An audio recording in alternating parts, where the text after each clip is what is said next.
ദുനിയാവിൽ കുറഞ്ഞ പണം കൊണ്ട് കുറഞ്ഞ സമയം കൊണ്ട് ഒരുപാട് സമ്പാദിക്കേണ്ടത് എങ്ങനെയാണ് എന്നാണ് നമ്മളൊക്കെ ചിന്തിക്കാറുള്ളത്.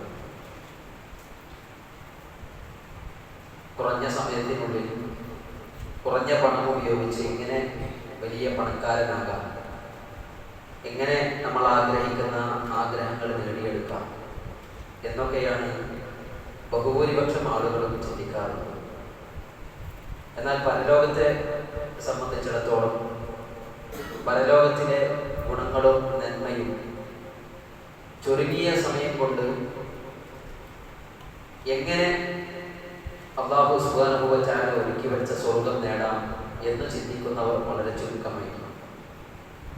അതായത് ദുനിയാവിന്റെ വിഷയത്തിൽ വലിയ താല്പര്യമായിരിക്കും, പരലോകത്തിന്റെ വിഷയവും നന്മകൾ ചെയ്യുന്ന വിഷയത്തിലും വളരെ പുറകിലും. ചുരുങ്ങിയ സമയം കൊണ്ട് എങ്ങനെ സ്വർഗം നേടാം, എങ്ങനെ അല്ലാഹു സുബ്ഹാനഹു വ തആല ഒരുക്കി വെച്ച സ്വർഗ്ഗലോകം സ്വന്തമാക്കാം, അങ്ങനെ ചിന്തിച്ചവരായിരുന്നു സ്വഹാബികൾ. ഭൗതിക ജീവിതത്തിനേക്കാൾ അവർ താല്പര്യം കൊടുത്തത് പരലോക ജീവിതത്തിനാണ്. മഹാനായ ഹംദല റളിയല്ലാഹു അൻഹുവിന്റെ ചരിത്രം, ഹിജ്റ 3-നാണ് ഉഹദ് യുദ്ധം നടക്കുന്നത്. പ്രവാചകൻ സല്ലല്ലാഹു അലൈഹി വസല്ലം ഉഹദ് യുദ്ധത്തിലേക്ക് മുഴുവൻ ആളുകളെയും സ്വഹാബികളെയും ക്ഷണിക്കുകയാണ്. ഉഹദിലേക്ക് പോകണം. ഹംദല റളിയല്ലാഹു അൻഹുവിന്റെ കല്യാണം കഴിഞ്ഞത്, നിക്കാഹ് കഴിഞ്ഞത് തൊട്ട് തലേ ദിവസമാണ്. വീട്ടിൽ മണവാട്ടിയുണ്ട്, ഭാര്യയുണ്ട്. രാവിലെ പ്രവാചകൻ സല്ലല്ലാഹു അലൈഹി വസല്ലമിന്റെ വിളിക്കുത്തരം ചെയ്ത് ഉഹദിലേക്ക് പ്രവാചകനോടൊപ്പം പുറപ്പെടുകയാണ് ഹംദല റളിയല്ലാഹു അൻഹു. ഉഹദിൽ മുസ്ലിമീങ്ങളോടൊപ്പം സഹാബികളോടൊപ്പം ഹംദല റളിയല്ലാഹു അൻഹു പടപൊരുതി ഷഹീദാവുന്നു.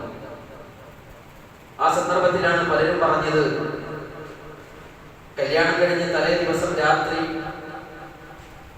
ഭാര്യയുമായി ജീവിച്ച ആ മനുഷ്യൻ ജനാബത്തുകാരനാണ്, കുളിക്കാതെയാണ് പ്രവാചകൻ സല്ലല്ലാഹു അലൈഹി വസല്ലമയോടൊപ്പം ഉഹദിലേക്ക് പുറപ്പെട്ടത്. അതുകൊണ്ട് ജനാബത്തുകാരനാണ്, അദ്ദേഹത്തെ കുളിപ്പിക്കണം എന്നാണ്. പലരും ഇങ്ങനെ പറയുമ്പോഴാണ് പ്രവാചകൻ സല്ലല്ലാഹു അലൈഹി വസല്ലമ സ്വഹാബികളോട് പറഞ്ഞത്, വസ്സലഹു അൽ മലായിക. ഉഹദിന്റെ രണാങ്കണത്തിൽ ഹംദല റളിയല്ലാഹു അൻഹുവിന്റെ മയ്യത്ത് മലായികത്തുകൾ കുളിപ്പിച്ചിരിക്കുന്നു. അത് പ്രവാചകൻ സല്ലല്ലാഹു അലൈഹി വസല്ലമ വഹിയിലൂടെ പ്രവാചകന് പ്രത്യേകമായി കാണിച്ചു കൊടുക്കുകയും പിൽക്കാലത്ത് ഹംദല റളിയല്ലാഹു അൻഹുവിനെ സീലുൽ മലായിക എന്ന് അറിയപ്പെടുകയും ചെയ്തു. ഞാൻ പറഞ്ഞത് ഭൗതിക ജീവിതത്തിനേക്കാൾ പരലോക ജീവിതത്തെക്കുറിച്ചും അല്ലാഹു സുബ്ഹാനഹു വ തആല ഒരുക്കി വെച്ച സ്വർഗ്ഗലോകത്തെക്കുറിച്ചും സ്വപ്നം കാണുകയും ചുരുങ്ങിയ സമയം കൊണ്ട് അതെങ്ങനെ സ്വന്തമാക്കാമെന്നും ആഗ്രഹിച്ചവരായിരുന്നു അവർ. പലപ്പോഴും വിശ്വാസികളുടെ മരണത്തെ കുറിച്ച് പോലും വിശുദ്ധ ഖുർആനിൽ പറഞ്ഞത്, ആ മരണമാസന്നമായ സമയത്ത് മലായികത്തുകൾ റൂഹിനെ പിടിക്കാൻ വരുന്ന സമയത്ത് നമ്മളെല്ലാം വിലപിച്ചു പോകുന്ന ഒരു കാഴ്ചയുണ്ട്. ഖുർആൻ അത് വിശദീകരിക്കുന്നത് ഇങ്ങനെയാണ്, റബ്ബി ലൗലാ അഖർതനി ഇലാ അജലിൻ കരീം, ഒരല്പസമയം കൂടി പടച്ചോനെ നിരുത്തി തന്നിരുന്നെങ്കിൽ എന്ന് വിലപിച്ചു പോകുന്ന മനുഷ്യന്റെ ആ വിലാപത്തെ കുറിച്ചാണ് വിശുദ്ധ ഖുർആൻ നമുക്ക് പരിചയപ്പെടുത്തി തരുന്നത്. ഒരുപാട് അവസരങ്ങൾ കിട്ടിയിട്ടും ആ നന്മകൾ സ്വീകരിക്കാതെ പോയിട്ടുണ്ടെങ്കിൽ പ്രിയപ്പെട്ടവരെ, അത് വലിയ നഷ്ടമായിരിക്കും, തീരാ നഷ്ടമായിരിക്കും. പ്രവാചകൻ സല്ലല്ലാഹു അലൈഹി വസല്ലമ സ്വർഗ്ഗത്തിൽ ഒരുപാട് നന്മകൾ വിശ്വാസികൾക്കായി ഒരുക്കി വെച്ചിട്ടുണ്ട്. പ്രവാചകൻ സല്ലല്ലാഹു അലൈഹി വസല്ലമ ചെറിയ ചെറിയ നന്മകൾ കൊണ്ട്, ചെറിയ ചെറിയ സമയം കൊണ്ട് ആ ഒരുപാട് നന്മകൾ കരസ്ഥമാക്കാമെന്ന് പ്രവാചകൻ പഠിപ്പിച്ചു. 1-2 ഉദാഹരണങ്ങൾ മാത്രമാണ് ശ്രദ്ധയിൽപ്പെടുത്തുന്നത്. പ്രവാചകൻ സല്ലല്ലാഹു അലൈഹി വസല്ലം പറഞ്ഞു, മൻ ഖാല സുബ്ഹാനല്ലാഹിൽ അലീം വ ബിഹംദിഹി, ഒരാൾ സുബ്ഹാനല്ലാഹിൽ അലീം വ ബിഹംദിഹി എന്ന് ചൊല്ലിയാൽ വരിസത് ലഹു നഖ്ലത്തുൻ ഫിൽ ജന്ന, അയാൾക്ക് സ്വർഗ്ഗത്തിൽ ഒരു ഈത്തപ്പനയുണ്ട് എന്ന്. അയാൾക്ക് സ്വർഗ്ഗത്തിൽ ഒരു ഈത്തപ്പനയുണ്ട്. ഏതാനും ചില വാക്കുകൾ മാത്രമാണ്, ചൊല്ലാനും ഉരുവിടാനും എളുപ്പമാണ്. സുബ്ഹാനല്ലാഹിൽ അലീം വ ബിഹംദിഹി വരിസത് ലഹു നഖ്ലത്തുൻ ഫിൽ ജന്ന, അവനൊരു ഈത്തപ്പന മരം അല്ലാഹു സുബ്ഹാനഹു വ തആല സ്വർഗ്ഗത്തിൽ അവന് കൊടുക്കുമെന്നാണ്. ഈ ഹദീസ് വിശദീകരിച്ചുകൊണ്ട് പണ്ഡിതന്മാർ പറയുന്നത് കാണാം, അവനിങ്ങനെ ആവർത്തിച്ച് ഉരുവിടുമ്പോഴും അവിടെ സ്വർഗ്ഗത്തിൽ അവനിങ്ങനെ ഈത്തപ്പന മരങ്ങൾ അല്ലാഹു സുബ്ഹാനഹു വ തആല സ്വർഗ്ഗത്തിൽ അവന് ഒരുക്കി വെച്ച് കൊടുക്കുമെന്നാണ്. വളരെ എളുപ്പം ചൊല്ലി തീർക്കാവുന്ന ചില ദിക്റുകളാണ്. അല്ലാഹുവിന്റെ പ്രവാചകൻ സല്ലല്ലാഹു അലൈഹി വസല്ലം പഠിപ്പിച്ച ഈ ദിക്ർ ഈ റമദാനിൽ പ്രാവർത്തികമാക്കുക. പ്രിയപ്പെട്ടവരെ, വളരെ എളുപ്പത്തിൽ ചുരുങ്ങിയ സമയം കൊണ്ട് പ്രവാചകൻ സല്ലല്ലാഹു അലൈഹി വസല്ലം പഠിപ്പിച്ച ചില നന്മകളുണ്ട്. റവാത്തിബ് സുന്നത്ത് നമസ്കാരം.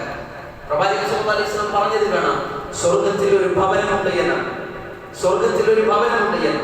മൻ സല്ലല്ലാ ഫിൽ യൗമി അൽ-ലൈല, രാത്രിയും പകലുമായി ഒരാൾ ആരെങ്കിലും നമസ്കരിച്ചാൽ 16 റക്അ, 12 റക്അത്ത് നമസ്കാരം ഒരാൾ നമസ്കരിച്ചു കഴിഞ്ഞാൽ അല്ലാഹു സുബ്ഹാനഹു വ തആലയുടെ സ്വർഗ്ഗലോകത്തിൽ അവന് ഒരു ഭവനമുണ്ട് എന്നാണ്. ബനല്ലാഹു ലഹു ബൈതൻ ഫിൽ ജന്ന, അവന് സ്വർഗ്ഗത്തിൽ ഒരു ഭവനം അല്ലാഹു നിർമ്മിച്ചു നൽകും.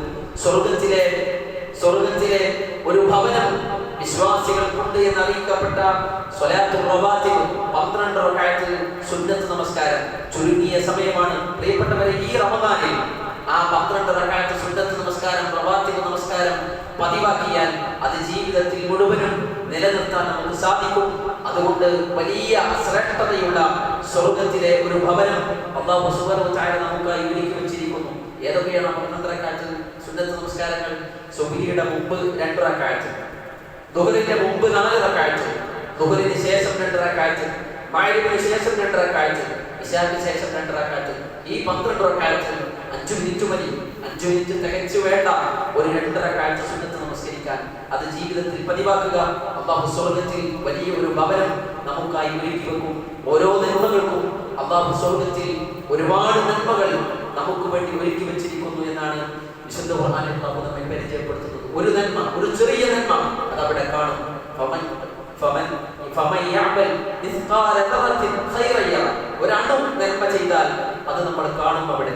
വമൻ യഅമൽ മിസ്ഖാല ദറത്തിൻ ശർറൻ യറ, ഒരു തിന്മ ചെയ്താൽ അതും അവിടെ അല്ലാഹു സുബ്ഹാനഹു വ തആല നമുക്ക് കാണിച്ചു തരും. അതിന്റെ തിന്മ, അതിന്റെ ശിക്ഷ അവിടെ അനുഭവിക്കേണ്ടി വരും. അതുകൊണ്ട് ധാരാളം നന്മകൾ ചെയ്യുക. അല്ലാഹു സുബ്ഹാനഹു വ തആല ഒരുപാട് നന്മകൾ ചെയ്ത് സുഹൃതവാന്മാരായി സ്വർഗ്ഗത്തിൽ പോകുന്ന ആളുകളുടെ കൂട്ടത്തിൽ നമ്മെ ഏവരെയും ഉൾപ്പെടുത്തി അനുഗ്രഹിക്കുമാറാകട്ടെ. ഒരുപാട് പേർ മാരകമായ അസുഖങ്ങളുടെ പിടിയിലാണ്. പ്രിയപ്പെട്ട മുഹമ്മദ് ഫാറൂഖി, അദ്ദേഹം പ്രയാസത്തിലാണ്.